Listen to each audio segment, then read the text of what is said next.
لعن الذین کفروا من بنی اسرائیل علی لسان داود وعیسی ابن مریم ذالک بما عصوا وکانوا یعتدون کانوا لا یتناہون عن منکر فعلوہ لبئس ما کانوا یفعلون صدق اللہ العظیم۔ سورۃ المائدہ چھٹا سپارہ آیت نمبر 78۔ پچھلی آیت میں اللہ تعالیٰ نے یہ حکم دیا تھا کہ اہل کتاب دین کے اندر غلو نہ کرو۔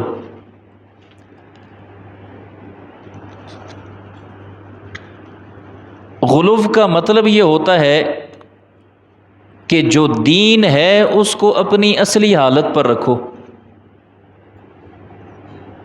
دین کو اپنی اصلی حالت پر رکھو، نہ اس میں کمی کرو نہ اس میں زیادتی کرو۔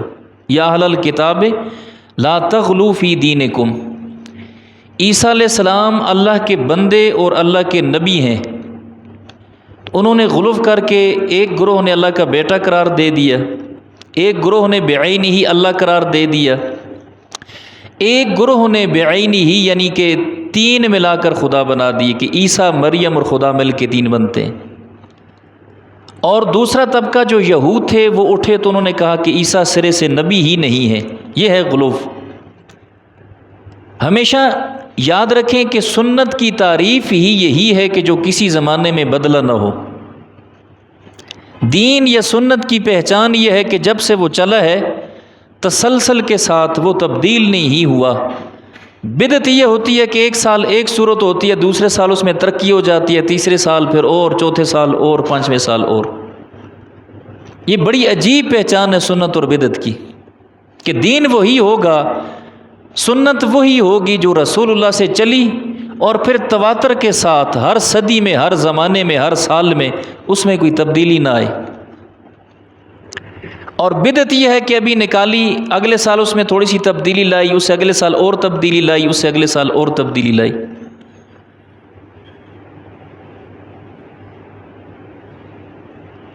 تو غلو دین کے اندر ٹھیک نہیں ہے، یاد رکھیں۔ جس طرح مثال کے طور پر آج کل آپ دیکھیں ان دنوں میں تو گھوڑے کی بڑی سطح پر پوجا ہوتی ہے۔ وجہ کیا ہے؟ ذوالجناح نکالا جائے گا، لوگ اس کے نیچے سے گزریں گے، اس کے پاؤں کو ہاتھ لگا کے ماتھے پہ لگائیں گے، چومیں گے، سجدہ کریں گے۔ وجہ کہ بھئی اس نسل کا گھوڑا ہے جس پر حسین سوار تھے۔ یہ ذوالجناح اس نسل کا گھوڑا ہے جس پر حسین نے سواری کی ہے۔ سمجھنے کی بات ہے نا، اپنی طرف سے ایک سوچ گھڑی کہ بھئی اس کے جو ہے اس نسل کے گھوڑے پر حسین سوار ہوئے تھے، اس کو معبود بنا دیا۔ لیکن ہجرت کی رات جن کندھوں پر رسول اللہ صلی اللہ علیہ وسلم بیٹھے تھے اس کو آپ کافر قرار دے دو نا، عجیب بات نہیں ہے؟ حالانکہ یہ مسلم ہے، ثابت ہے کہ ہجرت کی رات غار حرا تک، غار ثور تک رسول اللہ کو کندھے پر اٹھا کے ابو بکر چلیں۔ اور کفر کو نقل کرنا کفر نہیں ہوتا ہے، نقل کفر کفر نہ باشد۔ میں صرف یہ آپ لوگوں کے محض ایک اطلاع کے لیے عرض کروں کہ پچھلے سال 10 محرم میں اسلام آباد اور کراچی میں اصحاب رسول اللہ صلی اللہ علیہ وسلم کو وہ بکواس کیے گئے کہ جن کو نقل کرتے ہوئے انسان کے رونگٹے کھڑے ہوتے ہیں۔ انہی میں سے ایک ملعون ہے وہ آصف رضا علوی، جس نے یہ سر عام جلسے میں کہا تھا معاذ اللہ کہ عرب کا ایک کنجر اٹھا اور جا کے اس نے بی بی فاطمہ کا جو ہے وہ وراثت کو کھایا۔ ایک طرف سے یہ چیز ہے کہ جس گھوڑے پر حسین سوار ہوئے اس گھوڑے کی نسل کی تم پوجا کرو، اور دوسری طرف سے سسر رسول اللہ صلی اللہ علیہ وسلم، اما عائشہ کے والد، سب سے پہلے مسلمان، سب سے پہلے صحابی، رسول اللہ کی صحابہ کی گنتی اور امت کی گنتی جیسے شروع ہوتی ہے اس کو تم معاذ اللہ ان الفاظ سے تعبیر کرتے ہو۔ تو یہ ہے، یاد رکھیں، غلو دین کے اندر جو اصلی دین ہے، دین کی جو اصل حالت ہے، دین کو اسی پر رکھیں۔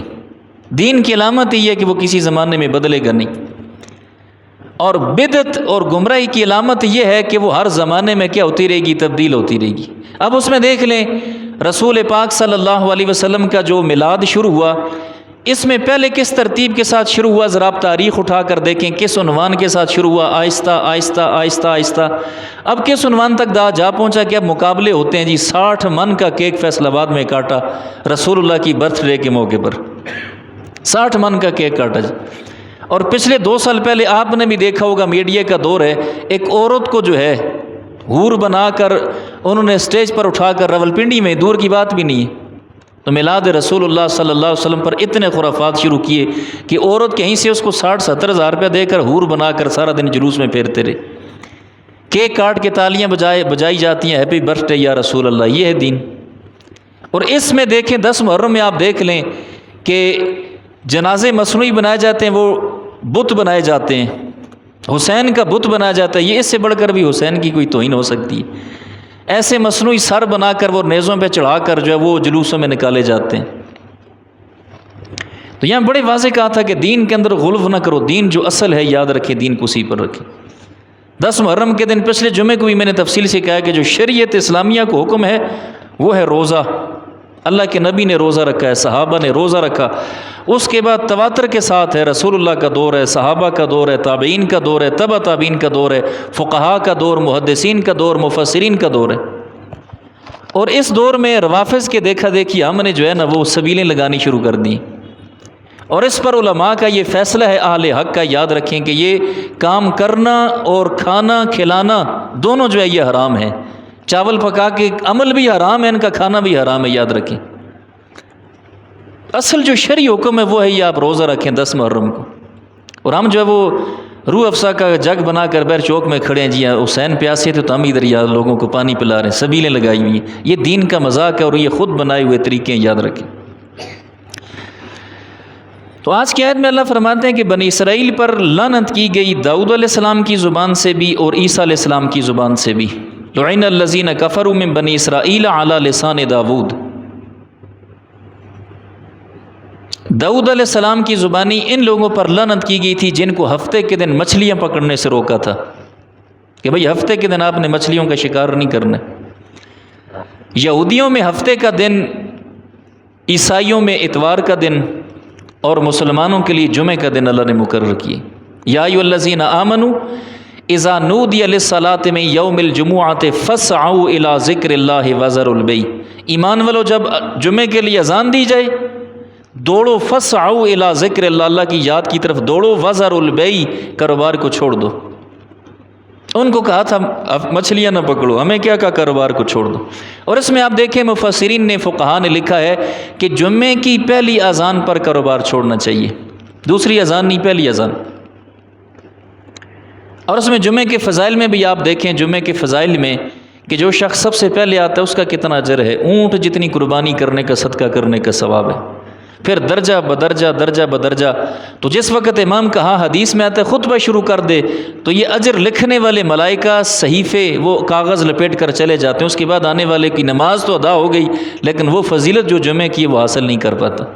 فَإِذَا قُضِيَتِ الصَّلَاةُ، جب جمعے کی نماز پوری کر چکو، فَانتَشِرُوا فِي الْأَرْضِ وَابْتَغُوا مِن فَضْلِ اللَّهِ، پھر زمین میں پھیلو اور اللہ کا فضل تلاش کرو۔ یہاں مفسرین نے ایک راز کی بات بھی لکھی ہے کہ جمعے کی نماز کے بعد کاروبار لازمی کیا کریں، اللہ کا حکم ہے، فَإِذَا قُضِيَتِ الصَّلَاةُ فَانتَشِرُوا فِي الْأَرْضِ، نماز پوری کر کے پھر نکل جائے کرو، وَابْتَغُوا مِن فَضْلِ اللَّهِ، یہاں فضل اللہ سے مراد رزق حلال ہے۔